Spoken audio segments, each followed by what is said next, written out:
अस्सलाम वालेकुम स्टूडेंट्स, हमारे पास जो है वो सेकेंड ईयर मैथमेटिक्स की एक्सरसाइज जो है वो 6.5 चल रही थी।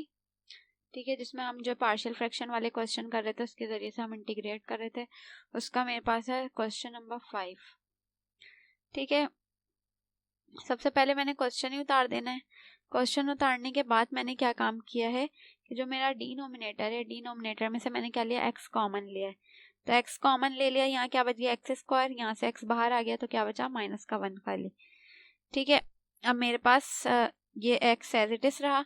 इस पे जो है फॉर्मूला लग जाएगा ए स्क्वायर माइनस बी स्क्वायर, जो कि बराबर होता है किसके, ए प्लस बी और ए माइनस बी। तो एक्स प्लस 1 और एक्स माइनस 1 आ गया। अब मैंने इस क्वेश्चन को अपने ऐसे ही उतारा, इसके फैक्टर्स बना लिए। पहला फैक्टर ए के साथ आ गया, दूसरा बी के साथ आ गया और तीसरा किसके साथ आ गया, सी के साथ आ गया। अब हम क्या करेंगे, यहाँ पे ये तीनों चीजें जो है नीचे वाली एलसीएम में आ गई। अब ये तीनों इससे भी मल्टीप्लाई होंगी, इससे भी होंगी और इससे भी होंगी। जब ए से मल्टीप्लाई होंगी तो एक्स से एक्स कैंसिल, ए के साथ खाली क्या हो जाएगा एक्स माइनस 1 और एक्स प्लस 1। इसी तरह बी के साथ एक्स और एक्स माइनस 1 कैंसिल हो जाएगा, खाली बी के साथ क्या बचेगा एक्स और एक्स प्लस 1। यहाँ पे जो है सी के साथ खाली क्या बचेगा एक्स और एक्स माइनस 1 और नीचे जो है वो तीनों आ गए हैं एलसीएम में। ठीक है, ये जो था वो एज इट इज उतर गया इक्वल टू के इस तरफ। ए के साथ दो ब्रैकेट हैं, बी के साथ भी दो और सी के साथ भी दो चीजें। अब मुझे ए बी और सी तीनों की वैल्यू निकालनी है। तो सबसे पहले मैं एक्स 0 पुट किया। एक्स जब मैं 0 पुट करूंगी तो मेरे पास यहाँ पे एक्स की जगह 0 0 हो गया और खाली क्या बचा 3 बचा। यहाँ पे एक्स 0 पुट करने से मेरे पास ए जो है वो 0 हो गया, बी क्या बचा 1 प्लस 1 और सी भी क्या हो गया 0 हो गया मेरे पास एक्स 0 पुट करने से। तो बी क्या बचा 1 प्लस 1 क्या हो जाएगा 2 और यहाँ पे क्या हो गया 1 प्लस 2 प्लस 3 क्या हो गया 6। 2 जब डिवाइड होगा 6 से तो क्या आ जाएगी, बी की वैल्यू 3 आ जाएगी। नेक्स्ट, अब एक्स की वैल्यू क्या पुट करेंगे -1 पुट करेंगे। ठीक है, एक्स की वैल्यू मैंने माइनस पुट 1 पुट की तो मेरे पास ए और बी 0 हो गया। क्या यहाँ पे खाली क्या बचा 2 और यहाँ पे 2c, 2 से 2 डिवाइड हो जाएगा, सी की वैल्यू क्या आ जाएगी 1। सही। अब अपने सवाल में ए बी और सी की वैल्यू हम पुट कर लेंगे। अच्छा, यहाँ पे मैं देख लेती हूँ। हाँ, ए की हमने वैल्यू निकाल ली, ए की वैल्यू, बी की वैल्यू और सी की वैल्यू। ए की वैल्यू मेरे पास -3 आई, बी की 3 आई और सी की वैल्यू क्या आई 1 आई। तीनों की मैंने पुट कर ली वैल्यूज। ठीक है, ये माइनस का 3 ऊपर आ गया, 1/x का इंटीग्रल क्या होगा ln x आ गया। यहाँ पे +3 बाहर आ जाएगा, 1/1 - x - 1 का हो गया ln x - 1। इसी तरह यहाँ पे भी हो गया ln x + 1 और साथ में क्या आ गया c ln है।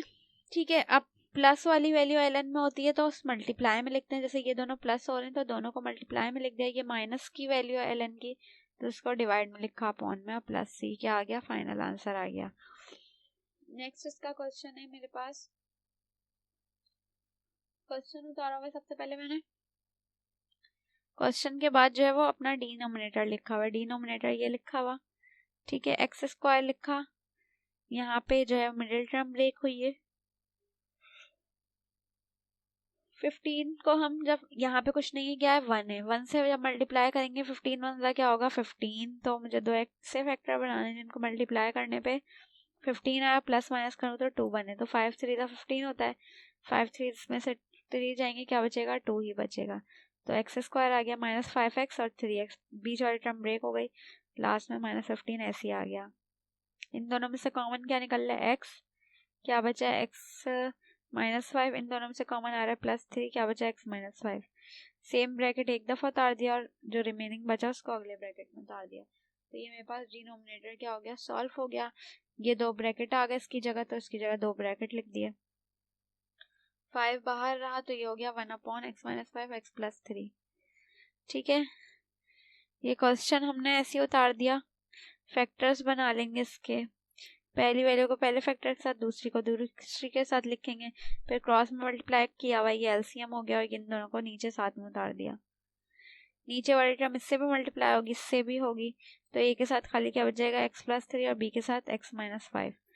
अब x की वैल्यू सबसे पहले हम पुट करेंगे क्या -3 पुट करेंगे तो मेरे पास a जो है वो 0 हो जाएगा, b क्या निकल जाएगा, माइनस का 1/8।